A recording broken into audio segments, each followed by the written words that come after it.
talks about God who is at work.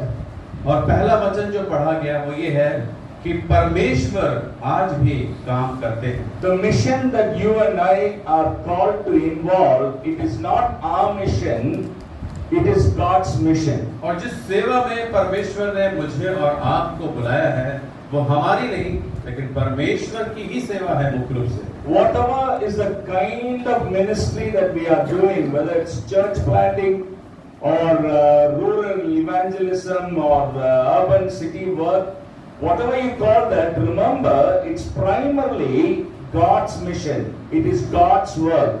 और जो भी सेवकाई में हम लोग शामिल हैं, भागीदारी कर रहे हैं, चाहे वो गांव में सेवकाई कर रहे हैं या शहर में या कोई और भी किसी प्रकार की जो प्रभु के नाम में सेवकाई कर रहे हैं, मुख्य रूप से वो प्रभु का ही सेवा है. In John chapter 5 verse 17, Jesus made this astounding statement saying, "My Father has been working until now, and I am also working." In fact, we know the triune God has been working to accomplish something in the world.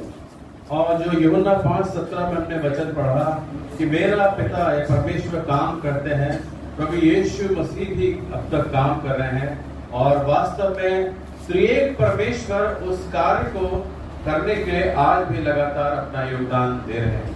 In other words, the Bible very clearly says whatever that is happening today is something that God planned in eternity past. और इस बात को हम समझ सकते हैं, जो कुछ भी आज घटित हो रहा है वो सब कुछ परमेश्वर ने आदि काल में भूतकाल के समय में उसको पहले से ही इसकी योजना बना ली थी. Sometimes we get involved in a lot of things without knowing the outcome, without knowing for sure what is going to eventually be accomplished. और कई बार हम ऐसे कामों करते हैं और हमें ये नहीं पता होता कि आखिरकार उसका परिणाम क्या निकलेगा. ऐसे बहुत सारे कामों को हम करते रहते हैं. Sometimes I don't know about North India, in South India, sometimes people do a lot of things just for the sake of doing. You ask them, I'm chumma doing. No? Why are you doing this, brother? Where are you going, brother? So what is happening? They always have this answer. No, I'm just like that I'm doing. और कई बार ऐसा होता है, चाहे उत्तर भारत में हो चाहे दक्षिण भारत में, कई बार उससे पूछते हैं कि भाई आप ये कार्य या बहन ये काम क्यों कर रहे हैं? हाँ बस मैं कर रहा हूँ, बस ये करना है इसलिए कर रहा हूँ. But brothers and sisters, God doesn't do anything chumma. God doesn't do anything without a clear-cut plan and purpose in His mind. परमेश्वर कोई भी काम ऐसे ही नहीं करते हैं, उनके सारे काम योजनाबद्ध काम हैं. So when Jesus talked about the work the Father has been doing and what He has been doing on this earth, He had something very clear in His mind. तो पिता जो काम कर रहे हैं और प्रभु यीशु मसीह ने धरती पे जो काम किया, उन सब बातों के पीछे परमेश्वर के मन में एक बड़ी इच्छा, एक योजना है. Tomorrow morning, God willing, I will talk a little more about what is God trying to accomplish on this earth. परमेश्वर की इच्छा हुई तो कल हम इस बात को देखेंगे कि परमेश्वर क्या करना चाहते हैं, क्या पूरा करना चाहते हैं. So in fact, when Jesus, after He rose from the dead, He called His disciples and entrusted what His Father was doing, what He Himself was doing. और जब प्रभु यीशु मसीह मुर्दों में से जिंदा हो गए, तब अपने चेलों को बुलाते हैं और उनको एक ऐसा काम सौंपते हैं जो प्रभु यीशु मसीह के पिता परमेश्वर कर रहे थे और स्वयं प्रभु यीशु मसीह भी कर रहे थे.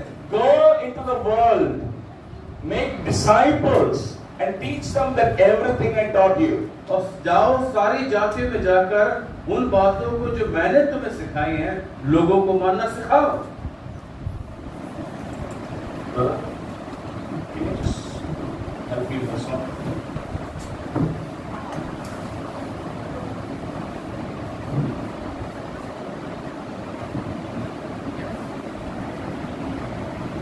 That you and I are doing in the 21st century is what has been entrusted to the disciples by Jesus Christ in the first century. और जो आज हम 21वीं शताब्दी में काम कर रहे हैं, वो काम प्रभु यीशु मसीह ने अपने चेलों को पहली शताब्दी में सौंपा था। And the third verse that is linked to the first two is also a very important verse. और पहले और तीसरे को जो हम जब जोड़ते हैं, बहुत खास वचन है। That verse talks about the work of the Holy Spirit. और वो परमेश्वर के पवित्र आत्मा के बारे में, उसकी सेवकाई के बारे में बताता है वचन। After entrusting with you and me the Great Commission, Jesus also made it very clear that you are not going to do this alone, but I am going to give you the Holy Spirit who will guide you, who will help you in order to fulfill my mission.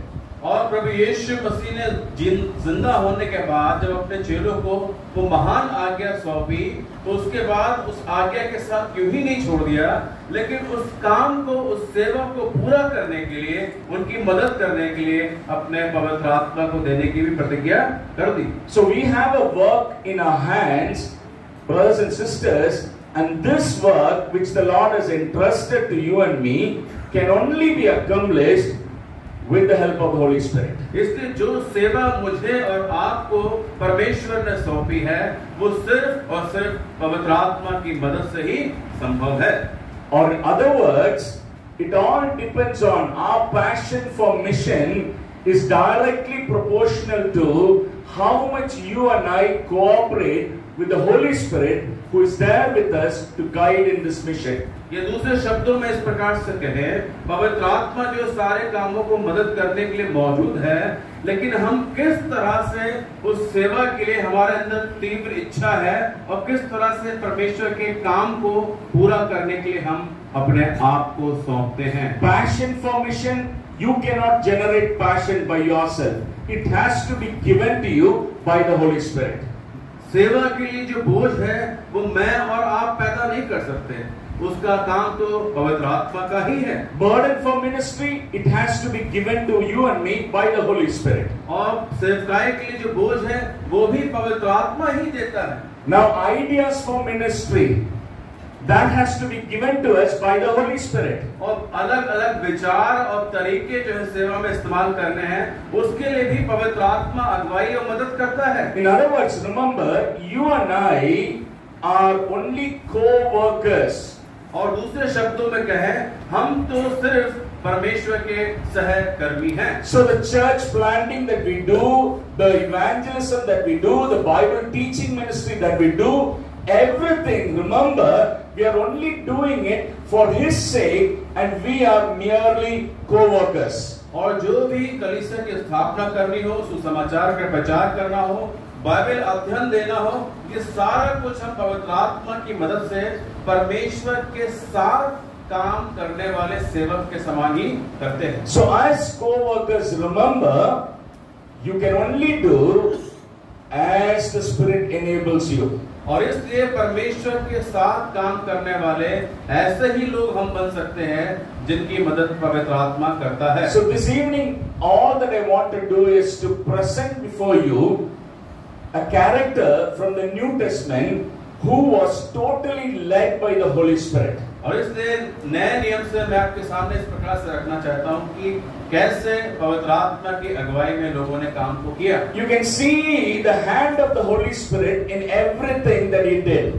और जो कुछ भी परमेश्वर के सेवकों ने किया, उन सब में पवित्र आत्मा के हाथ को हम देख सकते हैं। Philip the evangelist that we read about in the book of Acts. और प्रेरितों के काम की पुस्तक में फिलिप्पुस सुसमाचार प्रचारक के बारे में जब हम पढ़ते हैं, I'm sure that he is another familiar character.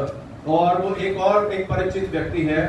So it's easy for us to study about Philip because his life can be clearly divided into 4 phases. और फिलिप्पुस के जीवन चरित्र को जो हम पढ़ सकते हैं, जो 4 भागों में हम देख सकते हैं। The first place we read about Philip was while he was staying in the city of Jerusalem. और पहली बात जो हम देख सकते हैं फिलिप्पुस के बारे में, जो प्रेरितों का काम 6 अध्याय मिलता है कि वो क्यों यरूशलेम में था।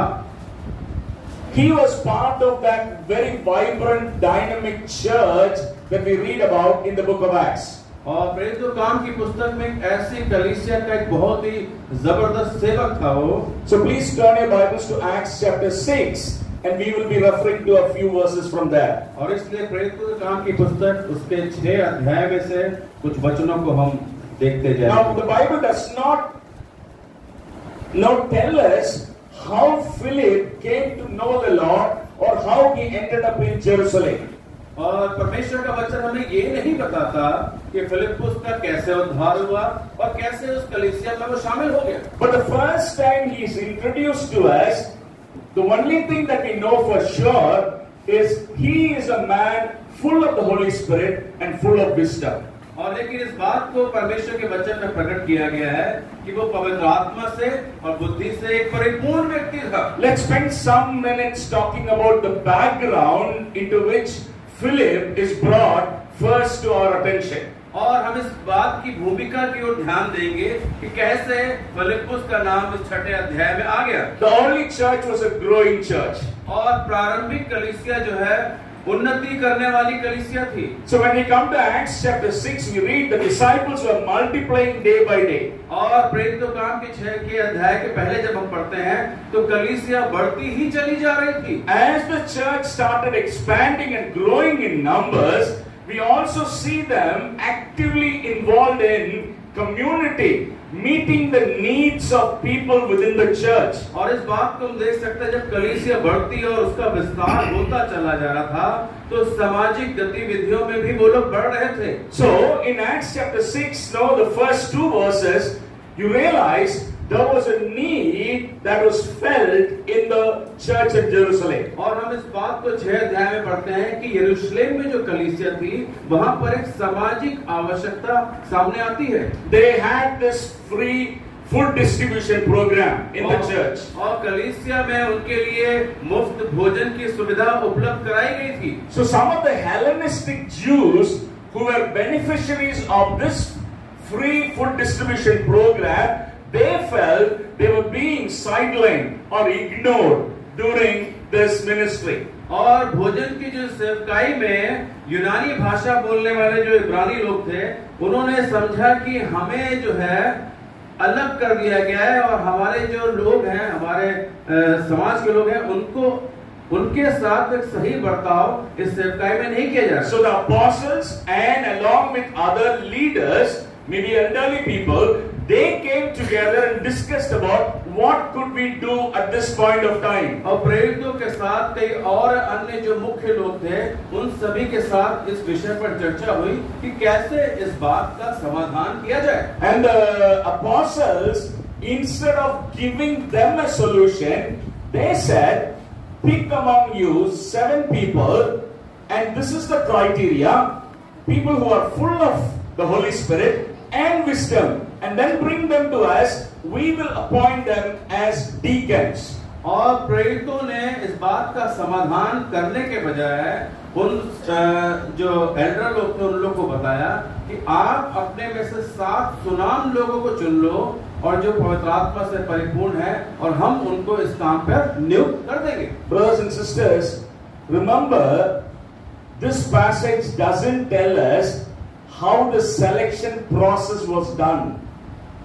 और परमेश्वर के वचन में हम ये नहीं पढ़ते कि उन 7 लोगों का जो चुनाव हुआ है वो किस तरीके से हुआ। Apostles, they said, imagine among thousands of people, they said, you look for men of this character and reputation, and then we will appoint them.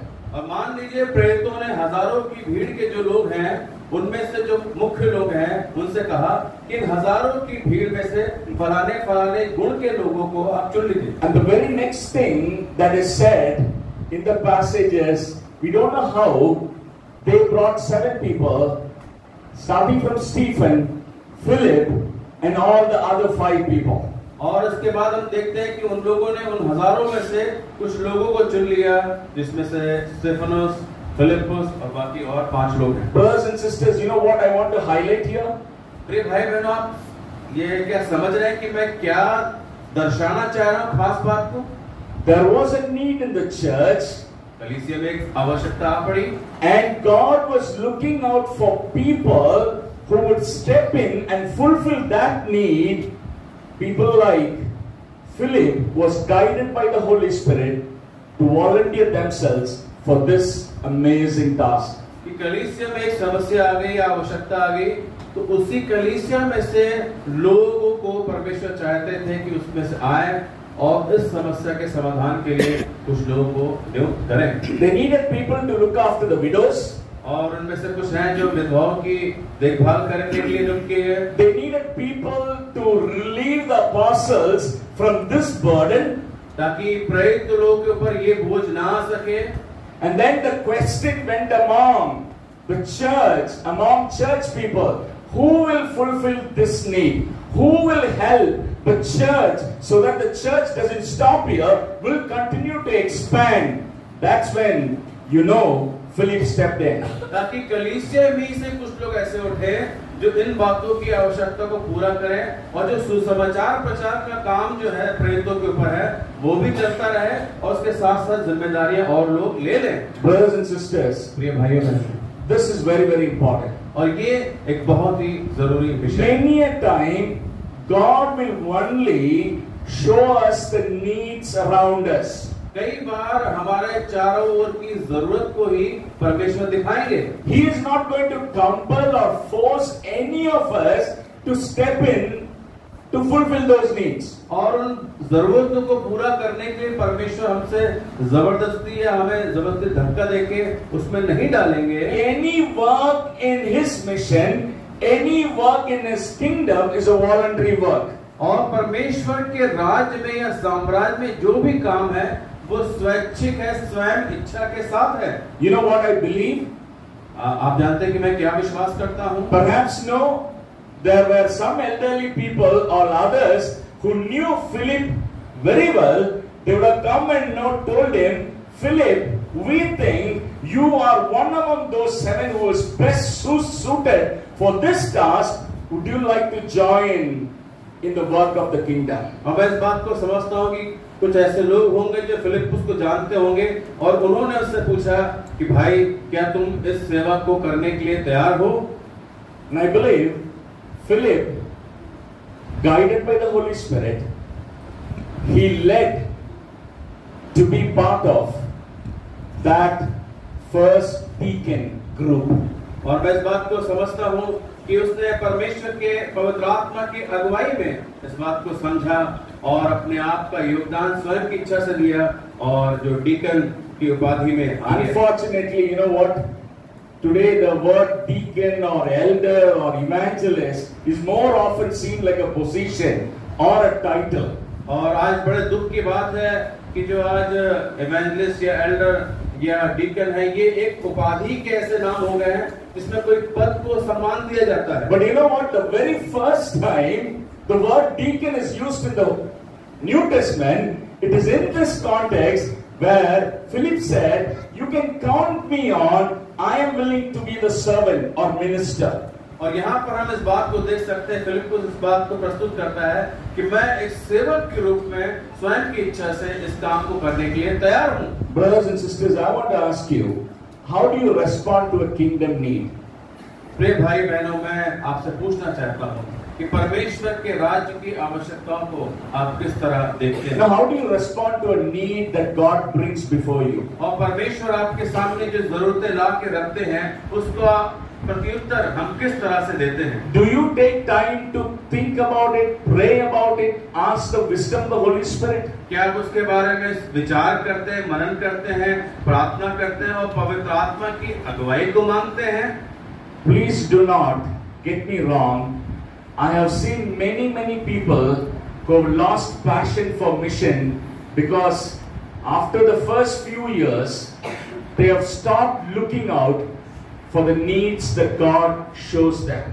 और मुझे इस बात के लिए माफ करें, कई लोगों ने शुरुआती दौर में तो सेवकाई में बहुत अपना योगदान दिया, सब कुछ किया, लेकिन बाद में उन जरूरतों को जो परमेश्वर दिखाते हैं उनको नजरअंदाज करते चले। So the first few years of ministry, God gives them a few people to be part of the local church. Then you start the breaking of the bread, and then the whole momentum stops. There is no growth at all, and for many years, and the status quo is maintained. और शुरुआती कलीसिया में कुछ लोग आए, उनका बपतिस्मा हुआ, रोटी प्याला में शामिल हुए, कुछ लोग आ गए और उसके बाद कार्य समाप्त टाइप का हो गया, ऐसे रुका हुआ चल रहा है। You know what is very sad? Then the entire focus becomes what is happening inside the church rather than what are the needs outside the church. और उसका कारण ये है कि कलीसिया के अंदर किन बातों की जरूरत है, केवल उसी के ऊपर ध्यान है। बाहर जो लोग जो इन बातों से के सौभाग्य को नहीं पाए हैं, उनके ऊपर ध्यान नहीं है। Look at the Bible. परमेश्वर के वचन में जब हम देखते हैं, How did people discover their passion for mission? और परमेश्वर के वचन को जब हम पढ़ते हैं, कैसे लोगों ने सेवा के उस तीव्र इच्छा को या बोझ को परमेश्वर के वचन में देखा। Think about Nehemiah. नहम्याह के बारे में सोचें। Now, how did he receive the passion for mission? और उसके मन में जो सेवा की जो बोझ या तीव्र इच्छा आई, वो कैसे आई? He didn't have a supernatural call from God. और उस परमेश्वर के पास तो कोई अलौकिक सामर्थ्य तो नहीं थी उसके पास। He was open to see the needs. He was open to see the cries of people, and then he decided to pray about it. And finally, the Holy Spirit led him in order to get involved in that mission. और खुले हृदय से उसने उस जरूरतों को देखा, लोगों की चिल्लाहट और पुकार को देखा, परमेश्वर से प्रार्थना करी और धीमे धीमे हम देखते हैं उस सेवा में वो शामिल हो गया। Even when we talk about Moses, remember, even before God called him from the burning bush, Moses was somebody who had a passion for the Lord's people and Lord's kingdom. झाड़ी के दर्शन के समय जब परमेश्वर ने मूसा को बुलाया, उससे पहले ही काफी साल पहले मूसा के मन में अपने लोगों के लिए, इजराइलियों के लिए बोझ था। In fact, 40 years before God called him directly, he wanted to go and see what is happening to his brethren. और अगर हम कहें कि 40 साल पहले ही, झाड़ी के दर्शन के 40 साल पहले ही परमेश्वर ने मूसा को बुलाया इस बात को देखने के लिए कि उसके भाइयों के ऊपर क्या बीत रहा है। Brothers and sisters, this is how God works in and through you and me. और इस तरह से परमेश्वर हमारी जरूरतों में काम करते हैं। So the question that I'm placing before you is, how do you respond to a kingdom need? तो मैं इस बात का सवाल आपके सामने रखना चाहता हूँ कि प्रभु के साम्राज्य के जरूरत के लिए हमारा प्रत्युत्तर कैसा होगा। I tell you, many a ministry that today you and I appreciate in history are the products of people asking the Lord, Lord, this is what I need, this is what I see around me, now what should I do? आज जो बहुत समृद्ध कलीसिया है, जो बहुत बड़ी है, उनमें लोगों ने ऐसा ही किया है। उन्होंने देखा जरूरतों को और उन्हें प्रार्थना की, प्रभु मैं इस जरूरत में कैसे काम पूरा कर सकता हूँ। You see a picture on the screen. यहाँ पर हम तस्वीर देखते हैं। His name is Bob Pierce. और इसका नाम है Bob piers. 1947, as an evangelist, he went to China to preach the gospel. और चाइना में 1947 में सुसमाचार प्रचार के लिए गए। But wherever he went throughout China to preach the gospel, God was also showing him about another need that was concerning him. और जहां कहीं भी वो सुसमाचार प्रचार करने के लिए गए चाइना में, परमेश्वर ने कुछ जरूरतों को भी उनको दिखाया और उन्होंने उसको समझा। Wherever he went to preach the gospel, he saw utter poverty, utter oppression, and he was so burdened throughout that campaign. और चीन में जहां कहीं भी वो गए, उन्होंने देखा कई लोग प्रताड़ित हैं, कई लोग गरीब हैं और ऐसे बहुत सारे दुर्दशाओं में पड़े हैं और उसने इस बात को देखा और समझा। It so happened, as he was completing his gospel campaign, there was one missionary nun who brought before him a small girl by name White Jade. और जब उस कैंपेन को, सेवा के दौर को जब वो पूरा कर रहे थे, तो एक नन एक लड़की को लेकर आते हैं उनके पास। And then, no, totally unexpected, she threw a question before Bob Pierce, who was then just 33 years old. 30. That lady threw a question. और उस नन जो आई थी, बच्चे के साथ आई थी, उन्होंने एक सवाल बॉब पियर्स से पूछा। She said, this is a little girl who was thrown out of her home because of her trust in Jesus Christ. और एक लड़की जो है, No. He was 33.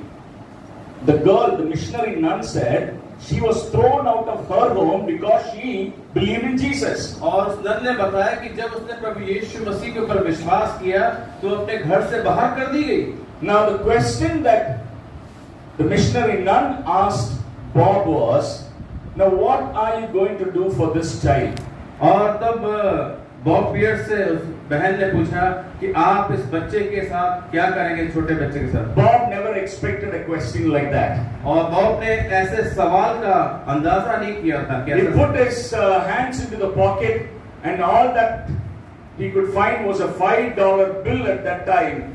He took that $5 and gave it to the hands of the nun and said, in order to feed this child every month, from now on, I will pay $5 every month. और उसने कहा अपनी जेब में हाथ डाला और उसमें से $5 निकाले और उसको दिया और कहा कि मैं हर महीने इस तरह से बच्चे की देखभाल के लिए दूंगा। Then you know what happened? God was bringing before him similar needs one after another. और उसके बाद परमेश्वर बहुत सारी जरूरतें इसी तरह की एक के बाद एक परमेश्वर उसके सामने लाता। The more he prayed about it, God was bringing more people like that in front of him. और जितनी भी उस बात के लिए प्रार्थना कर रहे थे उस तरह की और भी आवश्यकताएं परमेश्वर उनके सामने लाते रहे। The picture that you see was actually taken when he was in Vietnam serving in the US Army. और जब ये वियतनाम में है और आर्मी में सेवा करते थे तब की ये तस्वीर है। An orphan without parents. एक अनाथ बच्चा जिसके माँ बाप नहीं। And then one after another, when God brought such scenarios before him, he was totally broken inside, and then he prayed, Lord, let my heart be broken with the things that break your heart or God's heart. और जब एक के बाद इसी तरह के बच्चों को वो देखा, ऐसे दृश्य को देखा, उसका दिल टूट गया और उसने परमेश्वर से कहा, उसके दिल में यह आया कि जैसे परमेश्वर ये बातें तुझे तोड़ देती हैं वैसे तू मेरे हृदय को भी तोड़ दे, उसके लिए बोझ डाल दे। In other words, what he felt was, Lord, you're bringing these scenes before me because it is breaking your heart. Let me also break my heart. दूसरे शब्दों में कहे कि परमेश्वर जो ये तू दृश्य मेरे सामने ला रहा है कि इस बातों के कारण से तेरा दिल दुखी है, परमेश्वर मैं प्रार्थना करता हूँ इन बातों से मेरा भी दिल दुखी हो जाए। For many months now he was carrying this burden. He was sleepless, restless, praying and now asking the Holy Spirit, lead me so as what I can do for this scenario. और कई महीनों उसको प्रार्थना करता रहा, उसको नींद नहीं आई, वो बेचैन रहा और परमेश्वर से प्रार्थना करता रहा कि परमेश्वर इस जरूरत के लिए मैं क्या करूं, कैसे करूं। Do you want to know what the Lord did through this one man in history? आप जानते हैं कि क्या इस इतिहास में परमेश्वर ने एक मनुष्य के जरिए क्या किया? He went on to initiate one of the largest evangelical relief agencies in the whole world that exists even today, World Vision. और जो एक बहुत बड़ी संस्था है वर्ल्ड विजन, जो कई लोगों को सुविधाएं देते हैं और लोगों की आवश्यकताओं को पूरा करते हैं, उसका he was a founder. Yes, Bob Pierce was the one who founded it. और बॉब पियर्स जो थे इसके संस्थापक हैं। The $5 that he gave to White Jake became the seed for millions and millions of children being fed all over the world. Help a Child program of World Vision. और वो $5 जो उसने दिए थे, बाद में वो कई असंख्य बच्चों की मदद के लिए वो काम आने लगे। Brothers and sisters, passion for mission always starts when you start looking around for needs and you start praying and seeking the Holy Spirit, Lord, what can I do? परमेश्वर जो सेवा हमसे कराना चाहता है उसकी तीव्र इच्छा हमारे अंदर तभी पैदा होगी जब हम अपने चारों ओर आवश्यकताओं को देखेंगे और उसके लिए समझेंगे। There was a need in the church in Jerusalem and Philip volunteered himself as an outcome. What a blessing he became to the people in Jerusalem. और यरूशलेम में फिलिप्पुस ने आवश्यकता को देखा, उसने स्वेच्छा से अपने आप को उसके लिए दे दिया और एक बहुत ही महत्वपूर्ण सेवकाई फिलिप्पुस के जरिए I want to remind you, brothers and sisters, this is not something that you don't know. I only want to remind you, your very purpose on this earth is to bless other people. मैं ये नहीं कहना चाहता हूँ कि आपको ये सारी बातें नहीं पता हैं, लेकिन मैं आपको एक और दोहराते हुए आपके सामने इन बातों को रखना चाहता हूँ कि हम क्यों परमेश्वर की सेवा के लिए रखे गए। Wherever God has placed you, whatever title, whatever position, whatever responsibilities you hold, always remember, tell yourself, my life is to bless other people. और जहां कहीं भी हो, जो भी सेवा में हो, जिस भी अवस्था में हो, जिस भी स्थान में परमेश्वर ने रखा है, हम परमेश्वर से प्रार्थना करें, पूछें, परमेश्वर तूने मेरे लिए क्या रखा हुआ करने के लिए। Philip became a blessing to the apostles. Philip became a blessing to the widows. Philip became a blessing to the local assembly there. और फिलिप्पुस जो है प्रेरितों के लिए आशीष का कारण बना, विधवाओं के लिए आशीष का कारण बना और लोकल स्थानीय कलीसिया के लिए भी आशीष का कारण बना। But you know what? Many a time I wonder. लेकिन बहुत बार मैं अचरज में पड़ जाता हूँ। No, a person who is under the custody or leading of the Holy Spirit, his life is going to be so flexible. और जो व्यक्ति पूरी तरह से पवित्र आत्मा की गिरफ्त में होता है, वो पवित्र आत्मा के जरिए बहुत ही आसानी से इस्तेमाल। That means no, you are not going to be in control of your life, rather you are going to be under the control of the Holy Spirit. इसका मतलब ये हुआ कि हम अपने जीवन को नियंत्रण करने वाले नहीं होते, लेकिन पवित्र आत्मा हमारा नियंत्रक बन जाता है। I do not know how much Philip loved the ministry that he was doing in Jerusalem. I don't know about that. और मैं इस बात को नहीं जानता कि जो सेवा यरूशलेम में हो रही थी, वो उससे कितना अधिक प्यार करता था। But that time came when the Holy Spirit wanted him to be out of Jerusalem, and then you see him moving out. और इस बात को देखते हैं कि जब समय आया और पवित्र आत्मा ने यरूशलेम को छोड़ने के लिए बोला, तो वो आसानी से यरूशलेम को छोड़कर चला। Shall I tell you this? The first cross-cultural missionary you find in the New Testament is not the apostles, but this man, Philip the evangelist. और कलीसिया में से बाहर जाकर दूसरी जगहों में सेवा करने वाला प्रेरितों में से नहीं, लेकिन सबसे पहला व्यक्ति फिलिप्पुस ही था। I want to say, if you are from South India serving the Lord in North India, like today, now I was just listening to our brother Rao, who was moved from Andhra Pradesh to Rajasthan. I want to say, brother, Philip is your forerunner.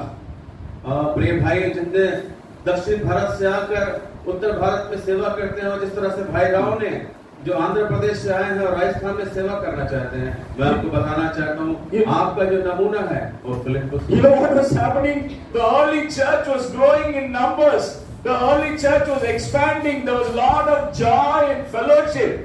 But one thing they forgot. उस प्रारंभिक कलीसिया जो बढ़ती चली जा रही थी और उसका विस्तार होता चला जा रहा था, बहुत आनंदित थे, खुश थे, लेकिन एक बात को वो भूल गए।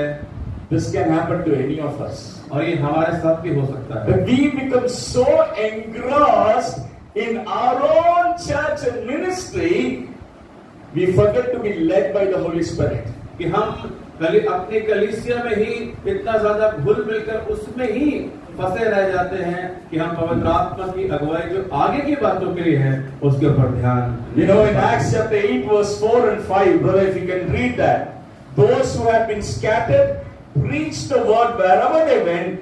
Philip went down to a city in Samaria and proclaimed the Messiah there. प्रेरितों का काम उसका 8वां अध्याय, उसका 4 और 5 वचन और 6 वचन पढ़ेंगे। जो तितर बितर हुए थे वे सुसमाचार सुनाते हुए फिरे, और फिलिप्पुस सामरिया नगर में जाकर लोगों में मसीह का प्रचार करने लगा। You know what? Sometimes, God has to unsettle us. कई बार परमेश्वर को हमें बिखेरना पड़ता है। Sometimes, God has to stir up our nest so that we think about having a passion for mission. कई बार परमेश्वर को हमारे घोंसलों को तोड़ना पड़ता है ताकि उस सेवा को जो परमेश्वर चाहता है हम देख सकें। Easy to remember, I'll tell you something. God's plan was Acts 1:8. When that doesn't happen, God orchestrates Acts 8:1. और इसको इस तरह से अगर समझ लें कि प्रेरितों का काम 1:8 में जो परमेश्वर ने कहा था, जब वो पूरा नहीं हुआ तो परमेश्वर प्रेरितों का काम 8:1 लेकर आ गया। You know what is behind this? आप जानते हैं इसके पीछे क्या है? Hey, God's heart, His desire was not to fill heaven with Jewish people. परमेश्वर की इच्छा नहीं थी कि स्वर्ग को यहूदियों से भर दे। His heart's cry was to see from every nation, from every tribe and every language, a community that will worship Him for eternity. और परमेश्वर की इच्छा ये थी कि हर एक जाति, हर एक समाज, हर एक समूह में से लोग भर जाएं जो परमेश्वर की आराधना कर रहे। But these apostles, they are settled. लेकिन ये प्रेरित जो है एक जगह पर ही नियुक्त हो गए। Ministry can be very, very engrossing and very, how do I say, very much occupying our time and energy. और सेवा एक ऐसा विषय है जो हमारे श्रम को, हमारे मेहनत को बहुत सारी बातों से हमें एक जगह सीमित कर सकती है। But in the midst of all that, लेकिन उन सब के बीच में भी you and I can easily miss God's agenda. आसानी के साथ हम परमेश्वर के मुख्य विषय को भूल भी सकते हैं। And it took God to shake the church in Jerusalem, whereby people were scattered, and among those who were scattered, I tell you, Philip made a choice which no other Jew could do. और उन सब के बीच में जब परमेश्वर ने हिला दिया ताकि कोई बाहर जाए, तो यहूदियों में से नहीं, लेकिन उसके बाहर फिलिप्पुस एक व्यक्ति था जो यरूशलेम से। The Bible very clearly says it was a choice made by Philip. He went down to a city in Samaria. और ये फिलिप्पुस का चुनाव था कि वो सामरिया में चला जाए। Now I don't know how do you see this. मैं नहीं समझ पा रहा हूँ कि आप इसको किस तरह से देख रहे हैं। Still the apostles are not ready. अभी भी प्रेरित तो तैयार नहीं थे। Still the apostles have their own apprehensions and doubts. और अभी भी बहुत सारे शक या बहुत सारी बातें प्रेरितों काम में भरी हुई थी, प्रेरितों को अंदर भरी थी। You remember 2 chapters down, God had to work in dreams and prepare the heart and mind of Simon Peter. और इसके 2 अध्याय के बाद परमेश्वर को पतरस के मन को स्वप्न के जरिए तैयार करना पड़ा कि परमेश्वर क्या चाहते हैं। For what? भूल गए। Gentiles also need Jesus Christ. कि अन्य जाति लोग, गैर यहूदी लोगों को भी प्रभु यीशु मसीह की जरूरत है। But you know what? When I read what Philip did, I was just thinking, Philip, you got it, Philip. You understood the heart of God. You really knew, even when the apostles did not recognize, you were able to break the frontier. और मैं इस बात को समझता हूँ कि प्रेरितों तुम तो नहीं समझ पाए, लेकिन फिलिप्पुस आपने इस बात को समझ लिया कि परमेश्वर का मन क्या है, बाहर जाना है। I call Philip as a barrier breaker. और मैं इस बात को समझता हूँ कि फिलिप्पुस वो व्यक्ति था जिसने बाड़े को तोड़ दिया।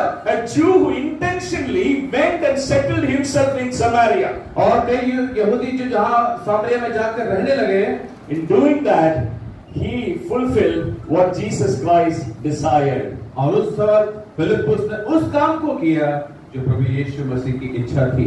When the Holy Spirit comes, जब पवित्र आत्मा आया, you will be witnesses.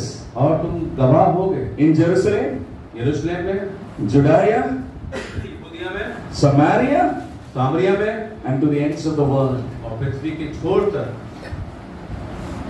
Now, as I pointed out earlier, only a man who is in touch with the Holy Spirit, who is led by the Holy Spirit, will be able to understand where God wants him or her to be. और जिस तरह से मैंने शुरुआत में कहा कि जो व्यक्ति परमेश्वर के पवित्र आत्मा की अगुवाई में